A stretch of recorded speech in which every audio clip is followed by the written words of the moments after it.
आवाज दो, आवाज दो, आवाज दो, आवाज दो। डॉट प्रशासन हाय हाय, डीओटी हाय हाय, डीओटी हाय हाय, डीओटी डीओटी डीओटी डीओटी।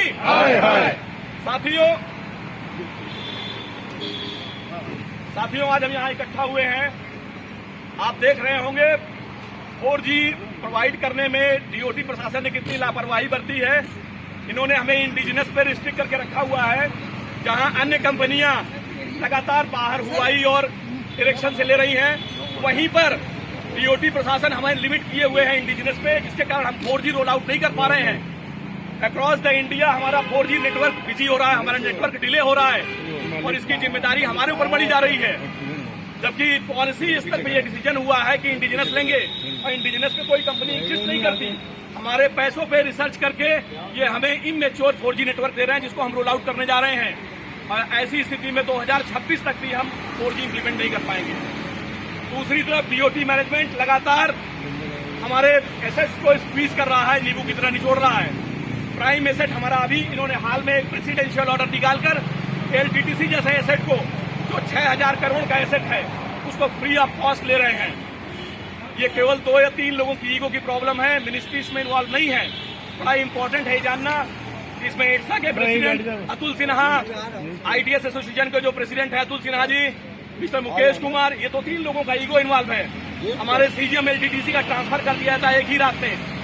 ये सब विचारणीय विषय है। विचारणीय विषय इसलिए भी है क्योंकि जो हमारे एग्जिस्टेंस की लड़ाई है, एक तरफ हमें 4G नेटवर्क के लिए डिले किया जा रहा है और दूसरी तरफ हमें 4G नेटवर्क के लिए डिले किया जा रहा है और दूसरी तरफ हमारे एसेट्स को स्क्वीज किया जा रहा है। फिर हमें खोखले पेड़ की तरह बचेंगे और कुछ नहीं। मैं कॉमरेड पी अभिमन्यु कन्वेयर का हार्दिक स्वागत एवं अभिनंदन करता हूँ। तालियों से स्वागत करें कॉमरेड।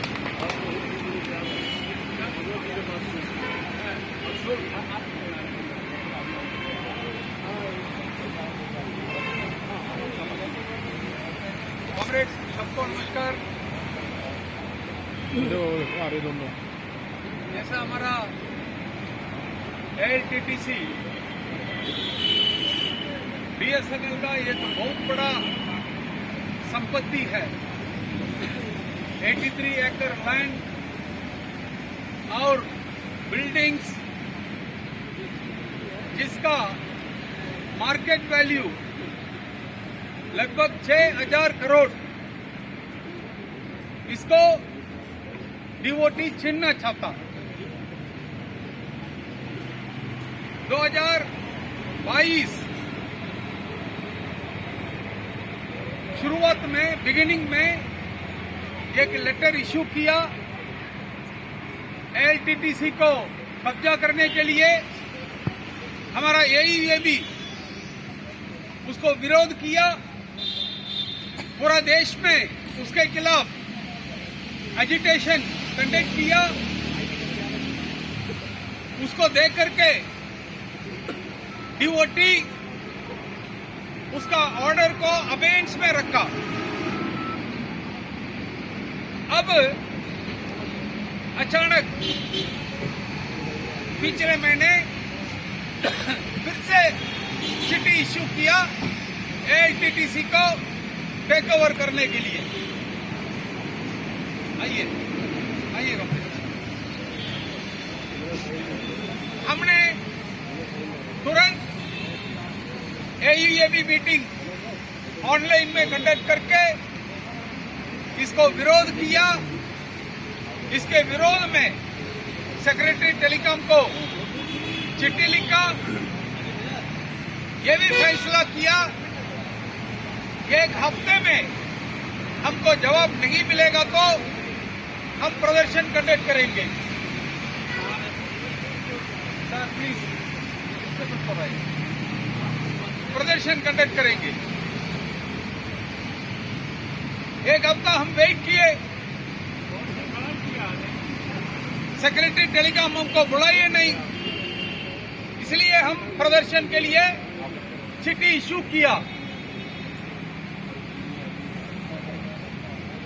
सेक्रेटरी टेलीकॉम हमको बुलाया, बातचीत करने के लिए नहीं। सेक्रेटरी टेलीकॉम हमको बुलाया बातचीत करने के लिए नहीं, हमको धमकी देने के लिए। इस ढंग से हमसे बात किया। क्या आप लोग ब्लैकमेल करना चाहते, भारत सरकार के खिलाफ लड़ना चाहते? सरकार बीएसएनएल को 1.5 लाख करोड़ रुपया दिया,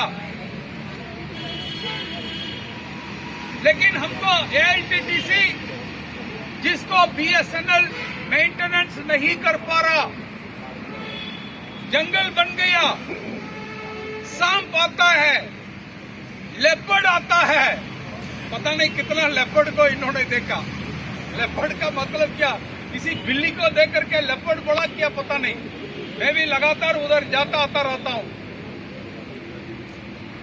लेपर्ड आता है, तो इसलिए हम इसको टेक ओवर करके एक वर्ल्ड क्लास ट्रेनिंग सेंटर बनाना चाहते हैं। ठीक है, ले लो, इसका पैसा कीमत कितना उतना पैसा बीएसएनएल को दे करके ले लो।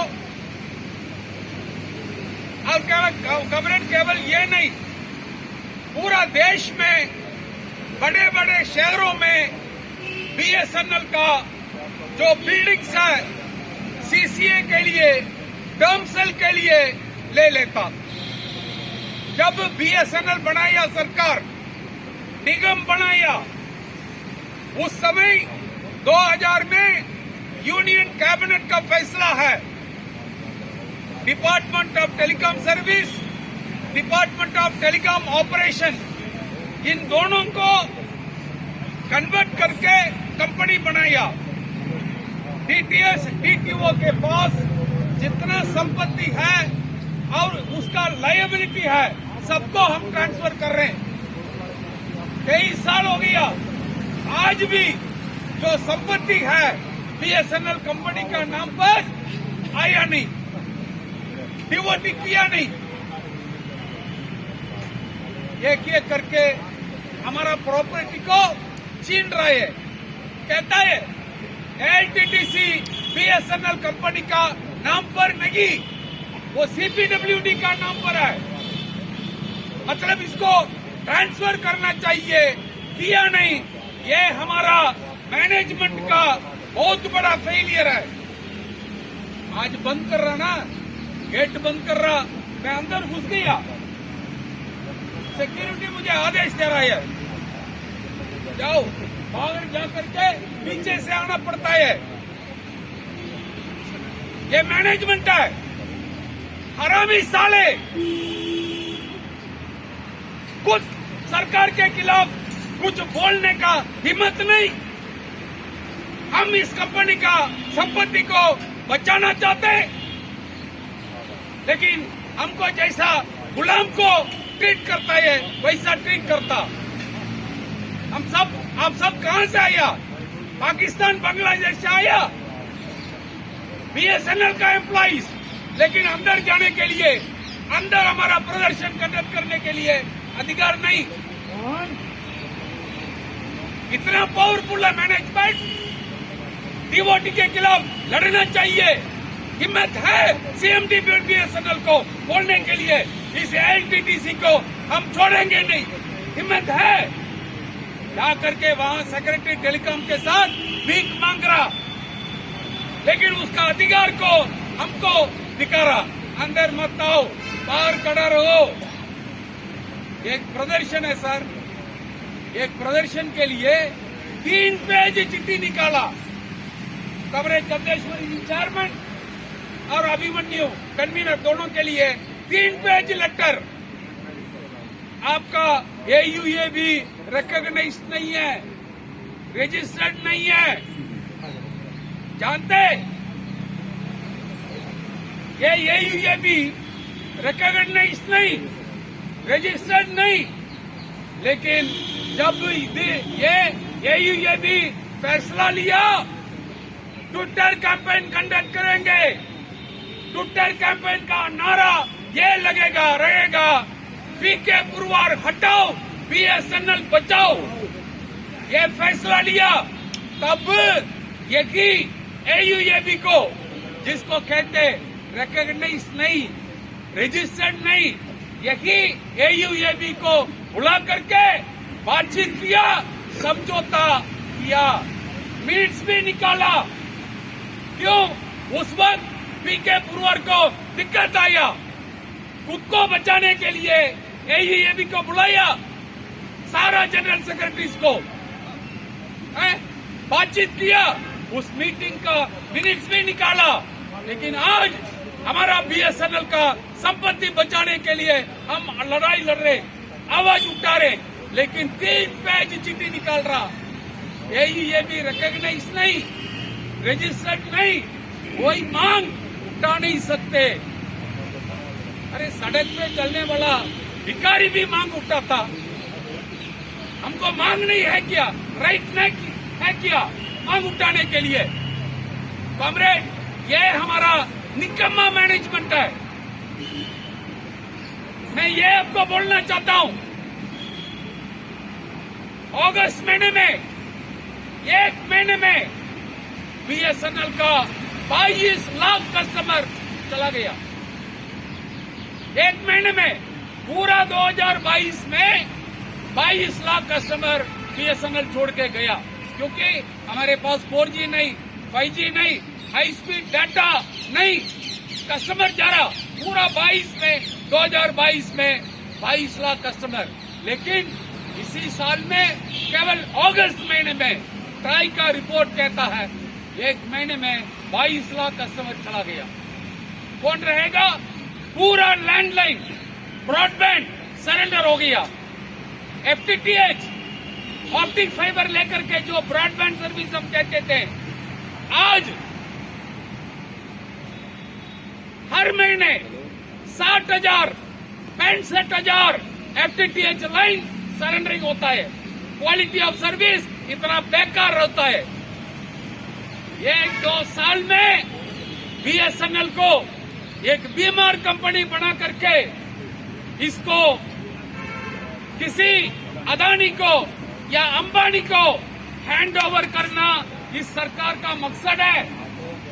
कमरेड, आप लोगों को भी यूनियन के ऊपर गुस्सा है। हमारा वेज रिविजन सेटल नहीं हुआ। हम तो जितना हो सकता लड़ाई लड़ रहे। मानव श्रृंखला, मार्च टू राजभवन, इधर जंतर मंतर में हजारों लोगों को इकट्ठे करके धरना, ये सब कर रहे हैं। लेकिन हमारा पे रिविजन को होना नहीं देता मिस्टर पीके पुरवार। ये हमारा शिकायत है। खास करके नॉन एग्जीक्यूटिवों का जो पे स्केल आम सहमति के माध्यम से बन चुका है, मैनेजमेंट यूनियन दोनों आम सहमति के माध्यम से पे स्केल को फाइनल कर दिया। R K. Goyal wage negotiating committee का चेयरमैन बना। वो इतना लंबा पे स्केल है, नहीं, काटो, ऊपर काटो, नीचे भी काटो। इसी के कारण आज नॉन एग्जीक्यूटिवों का वेज रिविजन टॉक्स में रुकावट आया। ये सब है। लेकिन कॉमरेड्स, और कुछ महीनों में हर महीने तनख्वाह मिलना भी बंद होगा, क्योंकि मोबाइल में हम कहीं भी नहीं, लैंडलाइन पूरा सरेंडर हो गया। जो FTTH है, हर महीने 60,000 65,000 सरेंडरिंग होता है। पैसा कहां से आएगा हर महीने हमको तनख्वाह पेमेंट करने के लिए? इसलिए कॉमरेड, ये केवल LTTC हमारा 6,000 करोड़ संपत्ति को बचाने के लिए नहीं, इस BSNL को बचाने के लिए एक पब्लिक सेक्टर कंपनी के रूप में खड़ा रखने के लिए, इस कंपनी को मजबूत करने के लिए हम सब, सारा यूनियन एसोसिएशन एकजुट होकर के आंदोलन करना जरूरत है। मैं और ज्यादा समय लेना नहीं चाहता हूं, लेकिन हमारा कॉर्पोरेट ऑफिस में ये बड़ी खुशी की बात है, कॉर्पोरेट ऑफिस से आज कॉमरेड्स आया हुआ।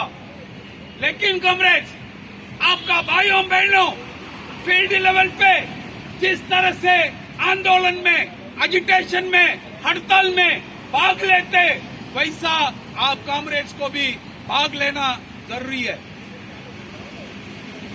आने वाले समय में बीएसएनएल को बचाने के लिए जिस कंपनी को कमजोर करके प्राइवेट के पास, जैसा एयर इंडिया को लेके टाटा के पास दिया, वैसा बीएसएनएल को किसी कॉर्पोरेट के पास हैंडओवर करना चाहता, निजीकरण करना चाहता, इसके खिलाफ हम सब एक साथ होकर के लड़ना चाहिए। हमारा एकता को मजबूत करना चाहिए। इस अनुरोध से मैं समाप्त करता हूं। धन्यवाद कॉमरेड्स।